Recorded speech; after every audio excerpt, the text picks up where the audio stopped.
uh, menentukan minat dan jurusan. Seperti yang tadi saya share, bukan sesuatu yang mudah. Ini sesuatu yang harus diikuti. Jurusan ini tidak ditentukan berdasarkan tren dan juga jangan ikut-ikutan teman ya.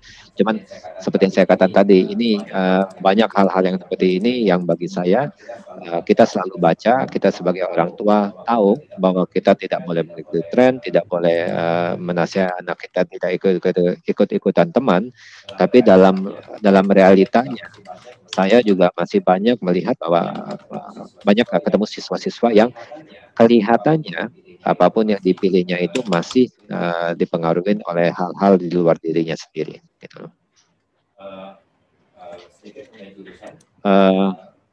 Sedikit mengenai jurusan, dunia ini sekarang ini sudah berkembang sedemikian rupa sehingga banyak sekali jurusan, disiplin ilmu dan spesialisasi yang baru, dan juga untuk kita di Indonesia karena memang tingkat perkembangan dunia pendidikan kita dan tingkat perkembangan ekonomi kita itu masih berbeda dengan banyak tempat lain, terutama di negara maju. Jadi tingkat spesialisasinya dan tingkat kedalaman apa yang dipelajari itu sangat berbeda. Dengan demikian banyak sekali jurusan-jurusan dan spesialisasi yang mungkin masih terasa asing untuk kita. Walaupun di beberapa industri itu sesuatu yang sangat umum. Misalnya di sini saya angkat beberapa gitu ya. Salah satu yang menarik mungkin e-sports. E-sports ini kalau di Indonesia saya nggak tahu apakah ini, tapi saya rasa dengan perkembangan dengan animo anak-anak yang begitu tinggi untuk e-sports, spesialisasi ini menjadi sesuatu yang dicari, yang tumbuh dengan sangat cepat gitu. Yang lain misalnya data science ini walaupun sekarang ini untuk karena di Indonesia sektor teknologi dengan Indonesia dengan unicornnya itu sudah mulai banyak. Jadi jurusan ini sesuatu yang sudah cukup sering kita dengar. Tapi untuk sebagian orang mungkin belum banyak yang terlalu mengerti.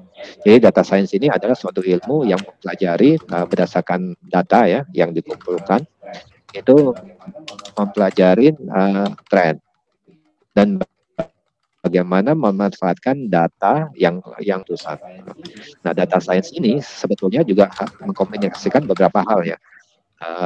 Ada sedikit komponen programming, ada juga sedikit pengetahuan mengenai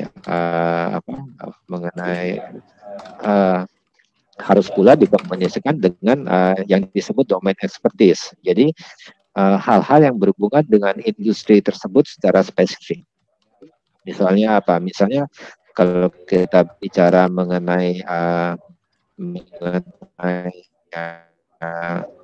travel, dunia travel, tentunya data science itu harus juga diambil dan diolah dari industri travel sehingga pada akhirnya data yang disajikan itu bisa membantu pengambilan keputusan untuk perusahaan-perusahaan di sektor travel, misalnya seperti itu.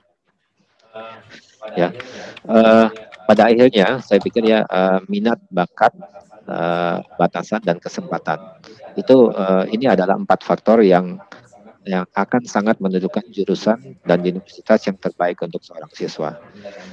Minat dan bakat itu pasti ya, karena si anak sebaiknya harus memilih jurusan tergantung dengan apa yang dia minati dan sehingga komitmen dan ketertarikannya itu bisa terus terjaga. Batasan kemampuan siswa bisa menjadi batasan itu saya rasa kita semuanya menyadarinya bahwa tidak semua dari kita itu suka menghitung, tidak semuanya juga mempunyai bakat seni misalnya. Tidak semua mempunyai kemampuan abstraksi yang sama. Ya. Batasan yang lain dari segi finansial, baik itu lalu juga batasan yang lain dari segi sosial dan secara psikologis. Dari segi finansial ini sesuatu yang pasti akan sangat membatasi untuk sebagian dari kita. Nanti Pak Anton akan lebih akan share bagaimana caranya untuk mendapatkan beasiswa-beasiswa dari sekolah-sekolah sekolah-sekolah unggulan gitu loh. Faktor lain yang mungkin juga bisa menjadi pertimbangan adalah kesempatan.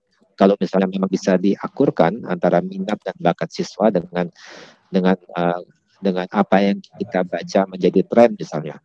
Sebenarnya misalnya kedepannya ini Indonesia itu sedang butuh apa sih kalau misalnya memang si siswa nanti setelah selesai sekolah di luar negeri ingin kembali. Jadi mungkin kita harus bisa meyakinkan anak kita bahwa bidang tertentu itu lebih menarik daripada bidang-bidang lainnya. Nah, tetap seperti yang saya katakan ya, kita tetap sebaiknya harus tetap mempertimbangkan dan mengutamakan minat dan bakat siswa. Lalu faktor yang lain misalnya, setelah selesai sekolah, sebenarnya si anak ini ingin tinggal di mana?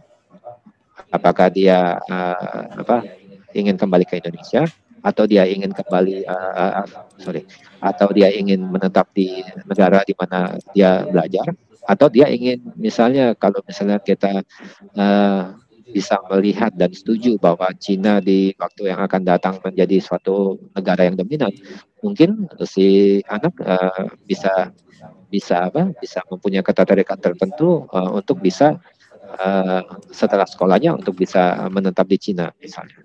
Jadi faktor-faktor ini semua saya pikir memang harus dipertimbangkan sehingga pengambilan keputusannya bisa lebih tepat. Nah, dari semua faktor ini yang seperti saya tulis di sini ya, mix-nya itu akan berbeda untuk setiap siswa, akan berbeda untuk setiap keluarga. Karena setiap dari kita ini sangat berbeda. Jadi apa yang kita pikir terbaik untuk kita pasti akan berbeda dengan apa yang siswa atau keluarga lain pikirkan.